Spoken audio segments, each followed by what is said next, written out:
Check, check, check, check. Check, check, one. Check, check, two. Check, check, check, check. Check, check. Here we go. That's what I'm looking for.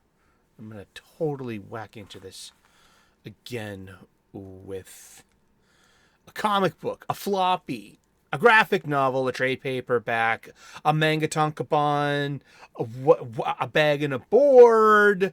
Something is going to happen. I'm going to totally whack into my microphone. But until then, smooth sailing and good vibes. What about me? It isn't fair. I've had enough and I want my share. Can't you see? It isn't fair. You just take more than you give. Is that the words? I'm not sure. Peak is a big fan of the musical Open. He's, in the copious amounts of show notes that my producer, Pikachu, my executive producer, I'm just the talent, and I read down what he writes. And, yes, what? Get to the show. Got it. This is pre-recorded before a live studio audience of my stuffed animals. From our Boston studios, which is down the street from the corner, you have reached the Comics Coffee Table, 3 p.m. U.S. Eastern. Pull up a chair. Grab a cuppa. Whatever it is you're shoving under your nose today there, pal. Tough guy. Sizzle chest. Chowder head. Turkey pockets. However you identify in this, the grand spectrum of humanity on planet Earth and beyond. You are welcome here. Oh, that's a damn good cup of coffee. It really is. There's a button in my description, in the about the show. Yeah, it's under links. We used to have a radio button on the dasher, and they took that away from us. Why? I don't know. I'm just grateful and blessed for the platform itself. YouTube's it's been an interesting experience, being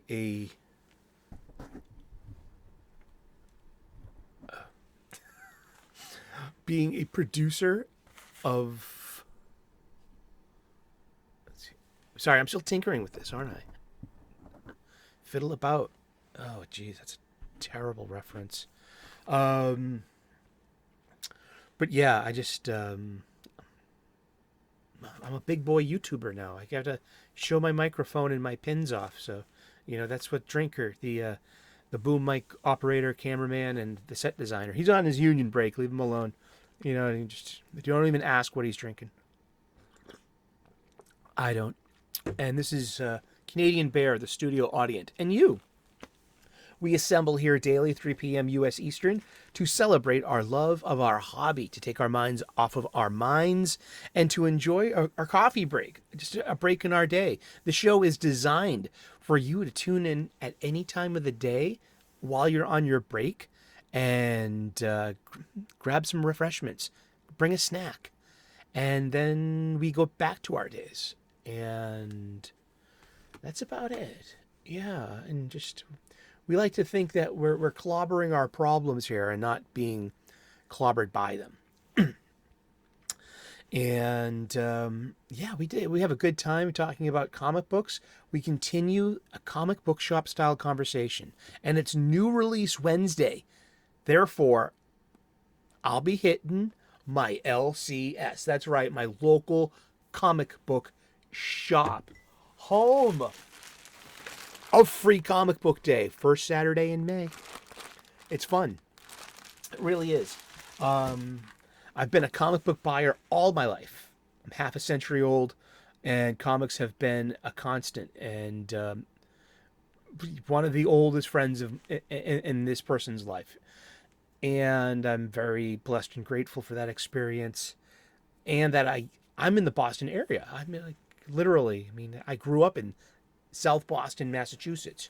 Look, I'm a Bruins fan. What a punk. If you only knew what that number meant, you'd know how much of a punk he is. Exactly. And I got this jersey last year and I have to get a new one because now he's the captain. So come on. Yeah. Go Bruins. But pre-recorded live before a live studio audience. I like saying that because it reminds me of the sitcoms of the 1970s, and they would have that at the beginning of every episode of Taxi and all this stuff, like pre-recorded before a live studio audience. And so you'd have audience applause and reactions to the melodrama and laughter at the jokes. Not applause. I mean, well, laughter. There was laughing at jokes. Not. There's a big difference between clapping and laughing. Yeah, exactly. There's a big difference. And as Frank Zappa said, there's a big difference between bending down and kneeling over. Kneeling down and bending over. Whatever. That's someone else's love life. I'm staying out of that, man. I can control my own. Ha! And it's new release Wednesday. We're going to the local comic book shop. I'm making a list of things to buy today. I know I'm going to get at least maybe like one or two things out there today. One I'm really looking forward to. And we go to leagueofcomicgeeks.com, new comics release page of theirs. It's really comprehensive and nice. There are 92 different print publications in a serialized format being offered to us on this very Wednesday, this new comic book day. That's right. My local comic book shop. Yes, I'm doing like the Kevin Smith thing. I love Kevin Smith. I mean, I don't have He-Man problems with him. I know. We've had our Kevin Smith conversations. People, viewers of the channel and myself. Our coffee table has at our coffee table. We did a horror movie series last month. You can check it out. I'll leave the link, the playlist right here. But over at Tusk, the Kevin Smith horror movie about a walrus.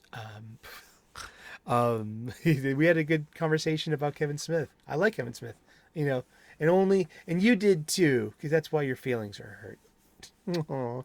They think, I see Kevin Smith as being pre-heart attack, post-heart attack. And, he's an older man now. I can feel for him too. Is hitting the half-century mark, being like, okay, I felt like I was the world's oldest teenager, like Dick Clark for a while, but now, you go right into austere, mature man, and you don't make as many dick and fart jokes. You don't, do as many insult jokes as well, because you're just more appreciative of living in the moment. There's some beauty to life, and if we're lucky enough to catch it, maybe we can embrace it. But there's always room for dick and fart jokes and boobs. I'm sorry. I think so. But yeah. Smith used to be really good at insult humor and put down stuff. It's fun. It's part of humor. It's part of ball busting. It's part of being young as well. Indeed.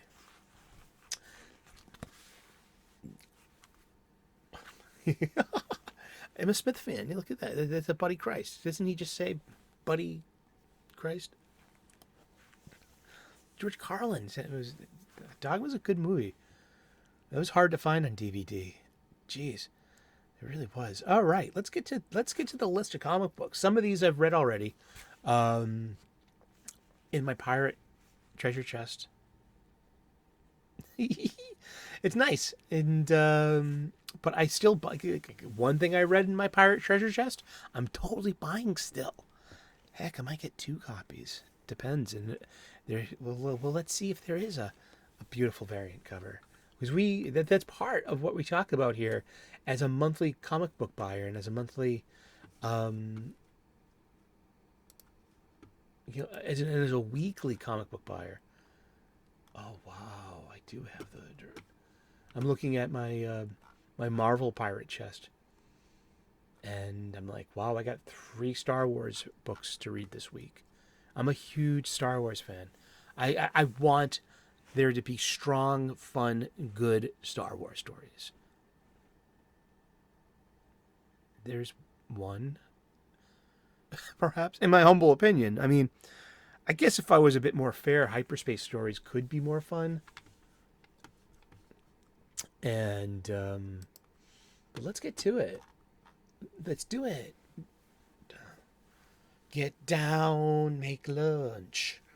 Get down, make lunch. Get down, make lunch. Get down, make lunch. Every time I get high, you wanna come down. Every time I get hot, you say you wanna cool down. You think it's enough, I think it's too much. Every time I wanna get down, get down, get down, make lunch. I've been single a long time. I substitute the word lunch for love in love songs in most popular hits. You know, you'll never know when, like, oh, I don't want to end up feeling schmoopy for myself. All right, we got Batman issue number 139 for $4.99, 40 pages. Legacy number 904. Written by the controversial Chip Zdarsky with art by probably the ace of the bullpen, Jorge Jimenez. Some amazing artist. I mean, you could be buying this just for Jimenez art. There are 7 variant covers to this. Beautiful Batman variant covers. There's one that's using McFarlane action figures, and it's recreating the Bane's breaking of Batman's back. It's cover E as in Eric, and see, that's fun. I mean, you know, and it's listed here as Earth 0 prime Earth : as in 2 dots, and you know, Earth -0 : space prime space Earth. Space meaning just like the space bar, you know. Oh, it's Batman versus Vandal Savage and all this stuff. Actually, yeah, Gotham War just ended. I mean, I'm still confused. Is you know, did the Red Hood make it? Did the Red Hood survive?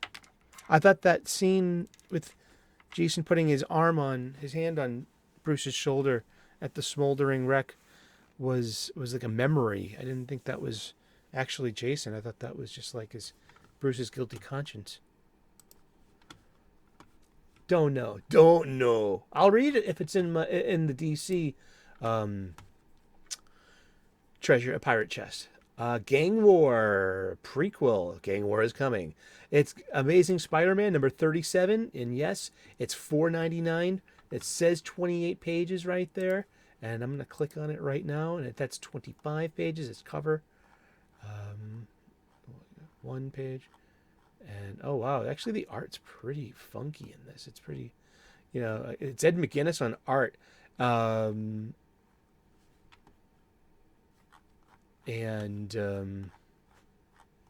you know what I like to do? I like to say, like, it says 28 pages for $4.99, but you're only getting, so that's 2 letters pages minus 4. Yeah, you're getting 21 pages of no, you're getting 20 pages. That's 2 letters pages. There's the preview page, that's 3. So you cover, and inside, that's 20 pages of what we consider sequential art and funnies and comics. You know, for $4.99. Amazing Spider-Man is now a $4.99 comic book. Gang, and I think it's a light note. I'm trying to be fair to this stuff, because we're coming into Gang War, and it's going to be pretty gritty, street level. You know, how would you consider Spider-Man? Street level plus, or like God level? Because he can hold his own against some of the strongest and mightiest. and but he lacks the power of flight, and he's mortal, and he's resilient, but overall, I mean, just like he's an enhanced human. What would you consider Peter Parker, like street level? Because I mean, Spidey's always been like Daredevil, just in my humble opinion, a bit more street level. Well, because he's a little bit above the street, because he's always swinging on a web, like that Tarzan vine. That was an amazing. I was in a chat and someone made that amazing connection, no pun, but like an old Batman. I think it was on Ryan Roger Athay's channel on Sunday, and Telepathic Bunny said, "Oh yeah, it was they were aping the, no pun, that's my word, but the style of the time of Tarzan comics, of swinging from vines," and I just immediately made the association. I'm like, oh, a grappling hook, the bat grapple hook, exactly. And then just like you see it all the time in Spider-Man too, as well, webbing, of which Peter Parker created. So yeah, it's listed here at 28 pages, $4.99, and so that means 3 of those pages are for conventional advertisements, I guess. Zeb Wells gets, wowzers! Who cares about the writer? Let's talk about 18 variant covers. Some of them are pretty cool, like that Secret Wars, the Disney homage one. Oh, if that's there, like, I could be and you'd be paying what, $5.99 for that? But the interior art is amazing, though. It's Ed McGuinness. He's really good, and I think this whole rep.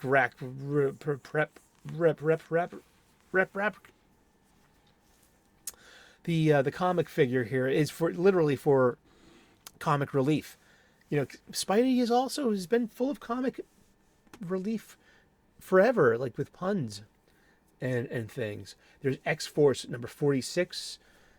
I'm reading it. X-Men Red number 17. Both of these are for $3.99.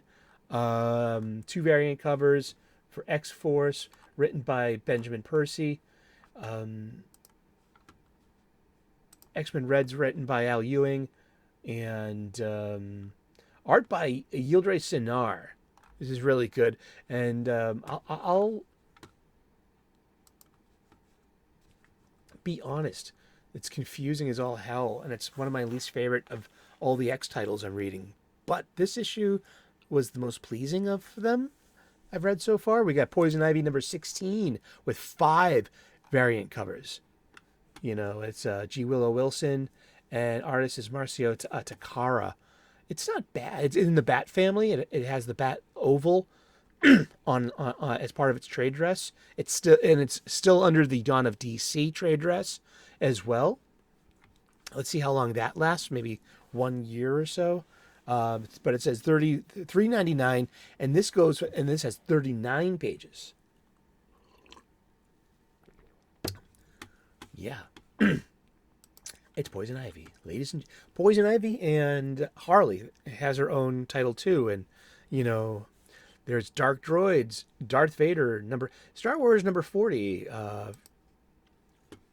Yeah, see, 28 pages for $4.99, written by you, Greg Pak, and 2 variant covers, and I just, I root for Star Wars comics. I'm still rooting for Star Wars comics to succeed, to be successful. You see lightsabers? I have 4 lightsabers and a Han Solo and Carbonite just in the shot, And oh yeah, and my Star Wars childhood hand-cranked movie adventure that I got in my local comic book shop, a vintage toy store. I am a G1 huge Star Wars fan. Why wouldn't I want to buy? What would prevent me from spending my money on something like Star Wars Darth Vader number 40. Could it be Greg Pak blocking me on Twitter, and I'm not going to? That makes spending my money with that just obscene to me and upsetting. No thanks. $3.99, 32 pages. We got Transformers number 2 from Skybound Image Comics, written and drawn by Daniel Warren Johnson with delicious colors by Mike Spicer. I've read this as part of my treasure chest, my pirate chest. It has 4 variant covers. I would get any of these. I might get 2. This is the one I'm definitely buying today. I love how sinister he makes Starscream. I'll leave it there. If you're reading it, please be surprised. We have Gods number 2, or is it GODS number 2 from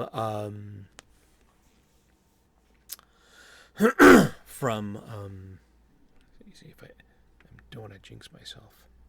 I move this thing. How's that? Let's check. Still finding my sweet spot. You know, the sweet spot. The wily waitress walrus with waxed lips. There you go. But it's GODS number 2, written by Jonathan Hickman, art by Stefano Caselli, right? No, Valerie Sheety and Valerio. Yeah. And it's continue to redefine the Marvel cosmology. This is listed as 28 pages for $4.99. And I can tell you that, yeah. Wow. It looks great. Yeah, I'll get to it. It was just, issue 1 was a whole lot of meh. So maybe issue 2. So sometimes about issues number 2, sometimes issues numbers 2 and 3, although they drop in price sometimes, like in circulation, you'll have this huge thing for the number 1 issue. And then that will drop by half. And then for issue number 2, there'll be a steep drop. It could drop to up to half. And then for issue 3, it'll be half of that half. I'm not good with numbers, percentages, but I know but that's usually the way it goes with a comic book. But usually issues 2 and 3 sometimes can make issue 1 better story-wise. I mean, sometimes issue 1 is just there to open up the story, and it's unfulfilling, unsatisfying, written for the trade, yet such as with Weezy Simonson's Jean Grey recent, she's got a mini, and issue 1 was befuddling. But now that we're getting close to issue 4, I mean, issues numbers 2 and 3 made that a heck of a lot more sense, what's going on, you know. I like a fulfilling and satisfying comic book, anytime. I wonder if there is a way to do it both, to have your perpetuating mystery, to write for the trade, and to have each individual serialized issue stand out and be its own kind of thing. The Shazam number 5 for $3.99, written by the powerhouse team of Mark Waid and Dan Mora. I think these two should be on Batman. You want to save Batman? You want to stop dicking around with Batman and all these you could have your cake and eat it too, and make it even probably like Shazam here. Make it just a bit more kid friendly. Still sell it for $4.99.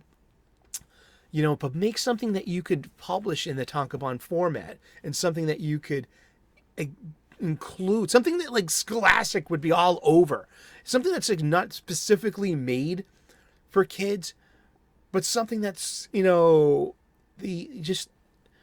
something that Scholastic would green light just out of sheer let's move some of these puppies and make some money and sell some books. This is my opinion. This is my hot take. I want Mark Waid and Dan Mora on Batman. Give them a new number 1. Restore the legacy numbering for all I care. But give me 3 or 4 years of that. I've Mark Waid on The Flash is some of the best superhero comic book writing you got. And I want to hand him the keys to the kingdom. Batman is still... I want to make Mark Waid the editor-in-chief of DC Comics, someone with vision, authorship. He's been an editor before. I think he's probably at the peak of his powers and at the prime of his his prowess. Comic book alliteration. I just read what Pika writes. I am simply the talent. I also need two boxes. If I'm listening to myself at the show, if I'll probably be at the LCS a little early. And starting next week, we'll be resuming our, usual 3:00 date at the comic book shop itself, because I'm going back to work. Yes. Looking forward to that. I really am. I miss my coworkers. I miss the job. I miss, doing the work.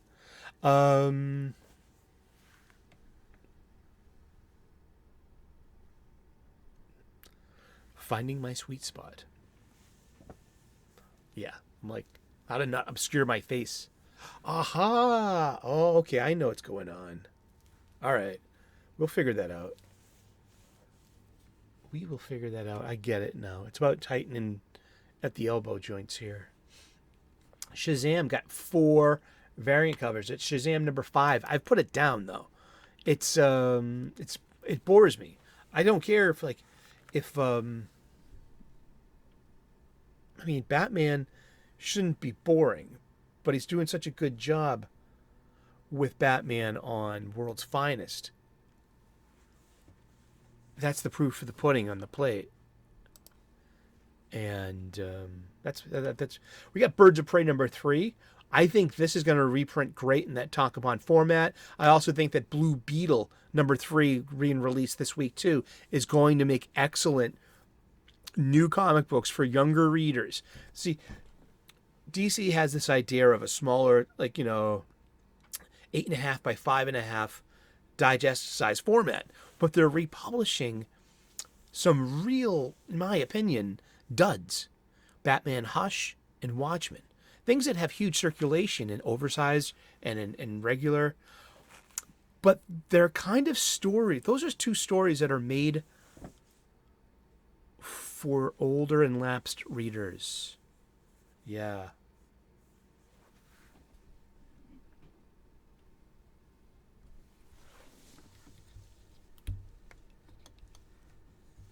Let's see if that works.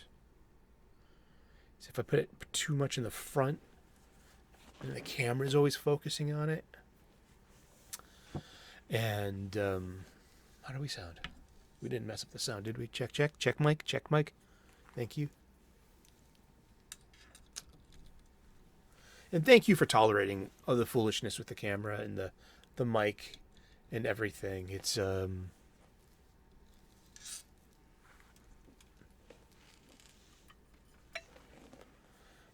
was just bugging me.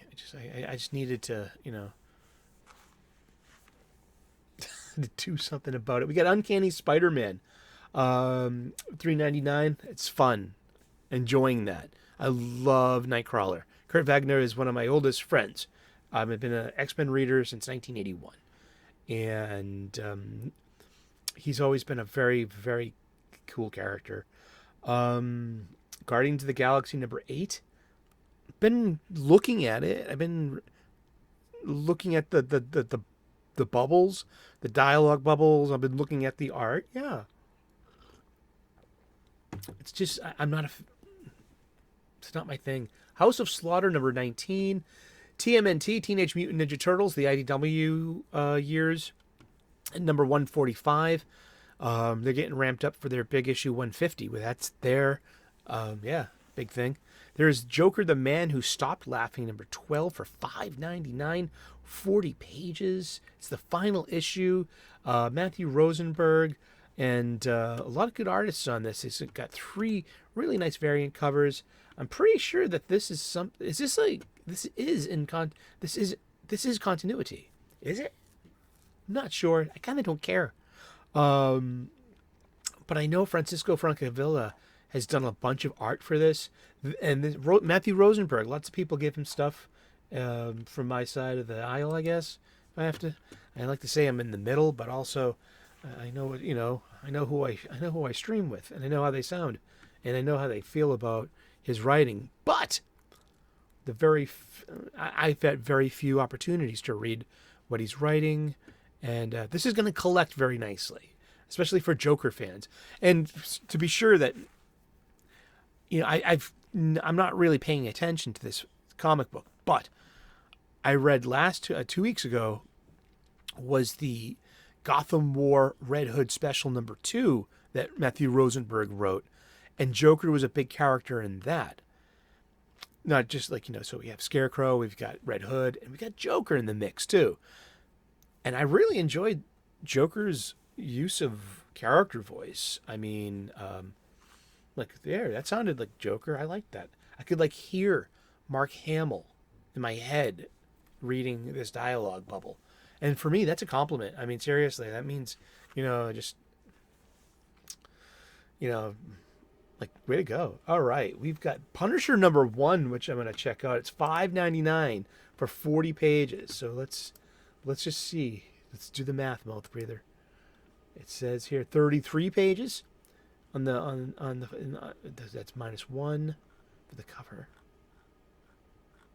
Uh-oh, this looks terrible. Uh-oh, this looks really terrible. There's lots of purple in it. There's lots of purple. Can you hear me? I'm looking at this. Uh-oh.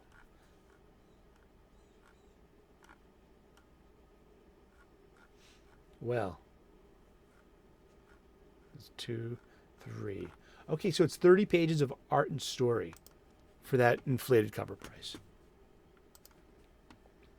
As I like to say,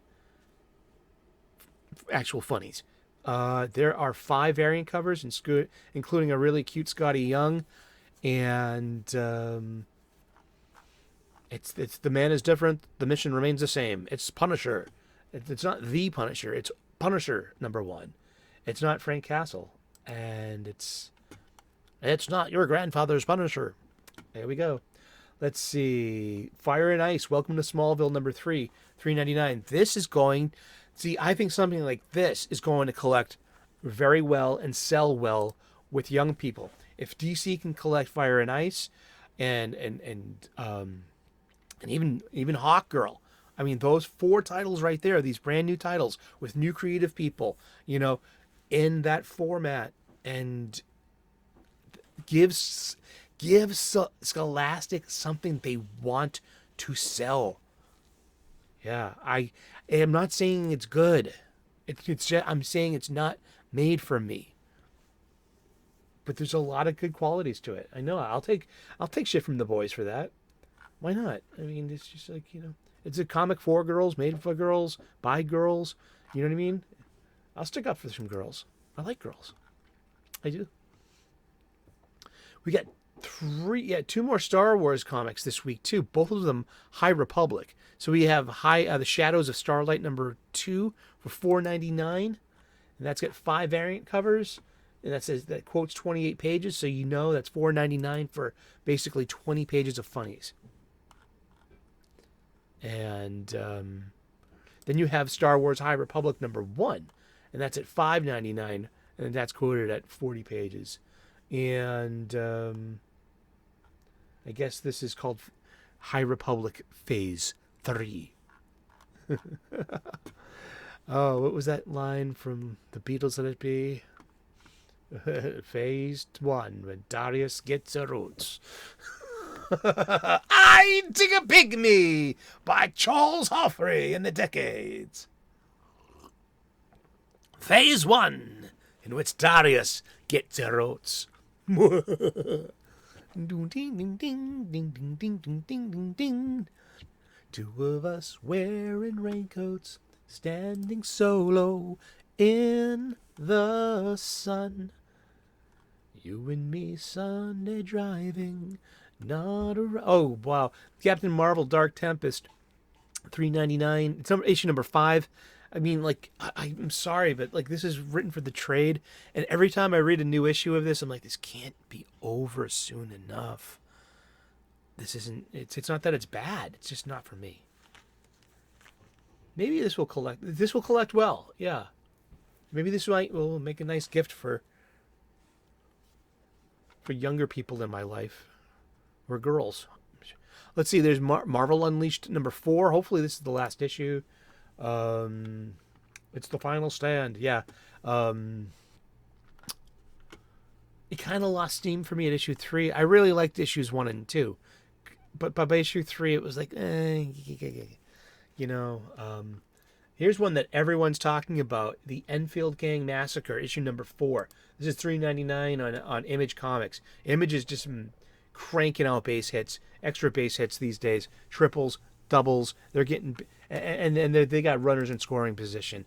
This is really good time to be a fan of Image Comics. Enfield Gang Massacre. It has a great color palette. It really does. See, I enjoy comic things such as the color palette, like lettering. I like paper stock. I like publications. I'm impressed with that kind of stuff. And the fact that it's not all just purple, but still uses this nigh infinite amount of spectrum that we have, and not just put this digitally on some kind of display, to recreate that on a page with ink. You know, I'm always been fascinated with like the printing process and the industry. I love that stuff. There's Superman 78, the Metal Curtain #1 for $3.99.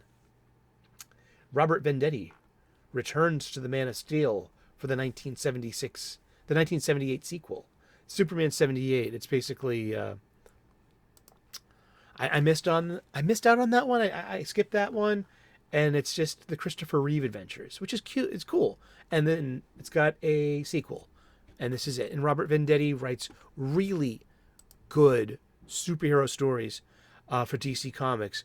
Usually, when DC Comics gives a crisis to a writer, they probably give it to their ace. I would like to see, if there happens to be another crisis, I want to see Robert Venditti's crisis.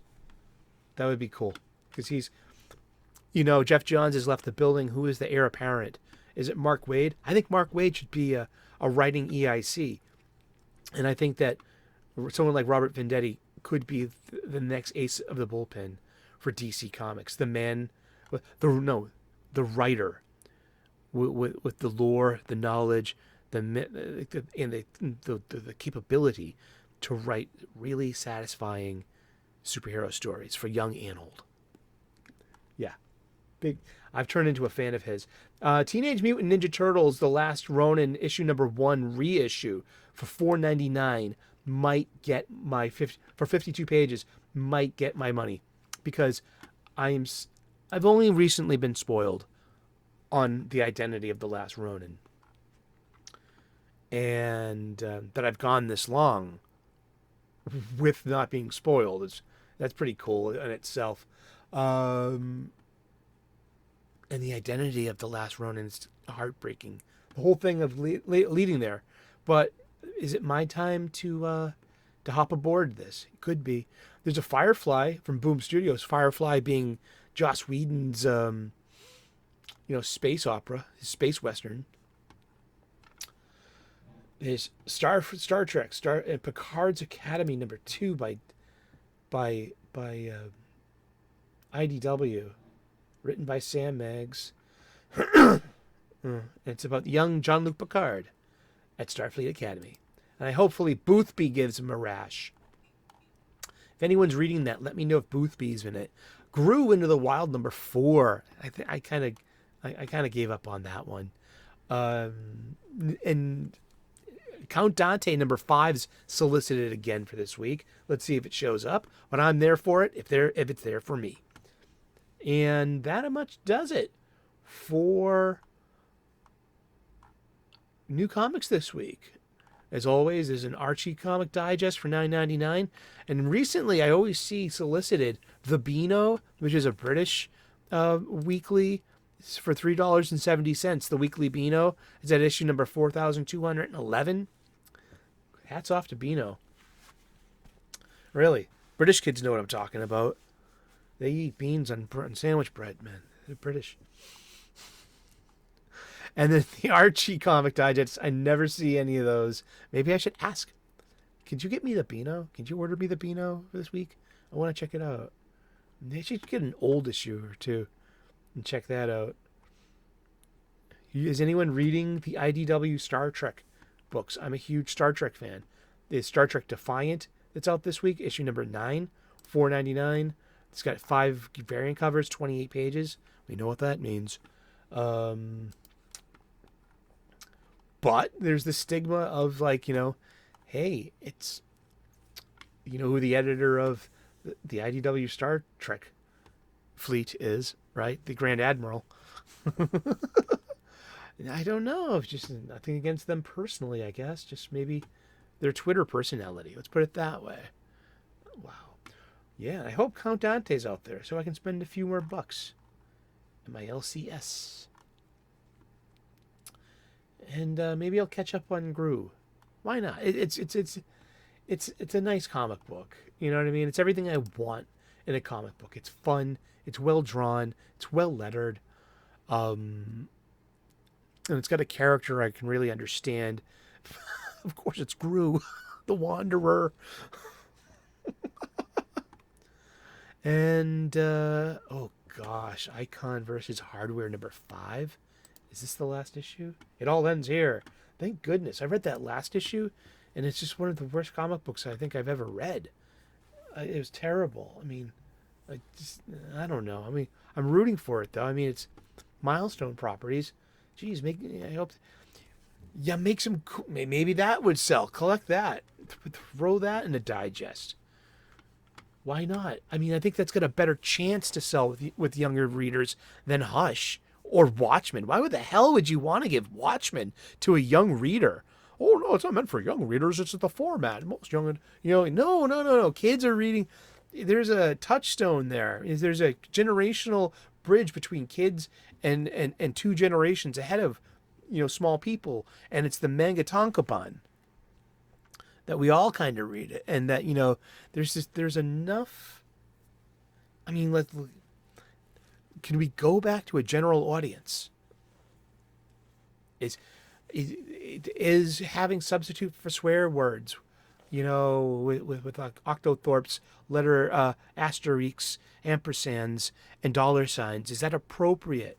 That sense of South Park mouth, I don't know. I don't have answers. All I have are more questions. You know that. But it's new release day. Happy new release day. Happy Wednesday. From here at our very own Comics Coffee Table. 3 p.m. U.S. Eastern daily. That's right. We'd like to thank leagueofcomicgeeks.com. Unless they're adjacent to bad persons. I'm kidding. Oh God, I am. I'm adjacent to bad persons. I really am. And just by distending my S and being mocking in tone, I earn that, don't I? Well, it's a voice that's far from mine, so it's like my default, opposite voice, but, I don't know. Maybe that's, for me to work on. Alrighty, let's close that window and call it a day for the new release menu. So what are you getting today? Were you dropping anything? Are you picking anything new up? Is there, there's plenty of things out there to buy. There's something made for you. There really is. There are more, chances are there's more stuff that's not made for you. And what's made for you is very few and far between. And I've come to the point where I'm like, I'm okay with that. Everything doesn't have to be for me. So Fire and Ice, it's got decent qualities. Excuse me.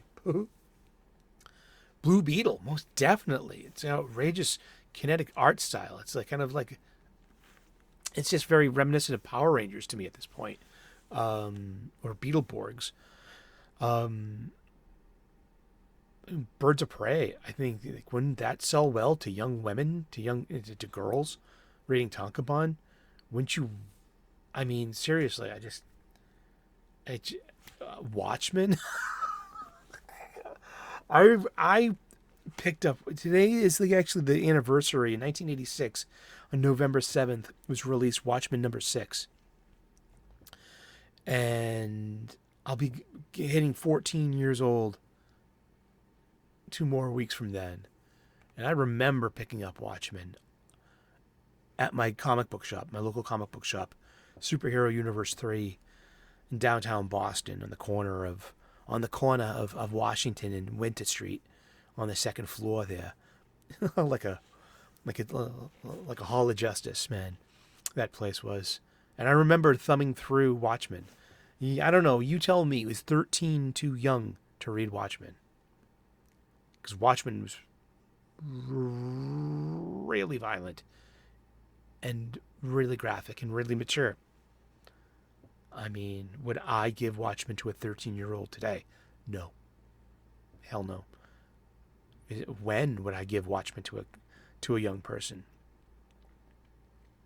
It's hard to say, because that's, making, absolute standards denies the individual's, person for person experience. Like this person might be mature and ready to read Watchmen. This immature individual is definitely not. You'd have to, but definitely, like, I would make that would be rated R. Yeah, Watchmen is kind of rated R. Yeah, really is. Rated R is not for general audiences, and rated R is for 17 plus. And there are a couple of more titles. New DC.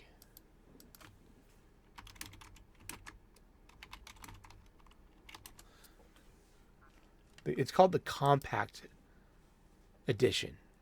It's manga-sized editions of, like, All-Star Superman. I think that has more to do with James Gunn's plans of Superman Legacy, the movie. But like something like Green Lantern Far Sector, sure. I mean, why not? But they're going to be 5.5 by 8.5. They're manga-sized paperbacks. They'll be priced at $9.99. The initial line, each price at $9.99. You're gonna have a Joker by Brian Azzarello and Lee Bermejo. Are you kidding me? That's the one where Joker wakes up the next day and somebody put his mouth on the back of his neck. That is like Black Label level, dude. American Vampire, Book 1 by Scott Snyder, Stephen King, and Raphael Albuquerque. Kinda. That was Vertigo. That was made for mature audiences. I've never read it. I've heard nothing but good things about this. Wonder Woman Earth 1 by Grant Morrison and Yannick Paquette. I will pick that up for this show. I will definitely do that. I've been meaning to get Wonder Woman Earth 1 by Grant Morrison and the wonderful Yannick Paquette. And I will buy this one for the show, and we will review that here. It's a physical copy. I will promise you.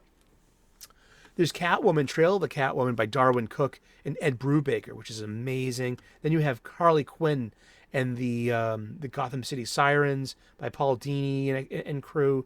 But I'm just, Batman Court of Owls. I mean, sure, that's coming to it, but it's more of like all of these are just so. I mean, what about the kids? What about Super Sons? Where's Super Sons on this list?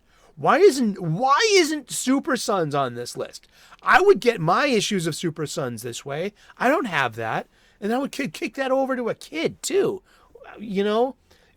Give me.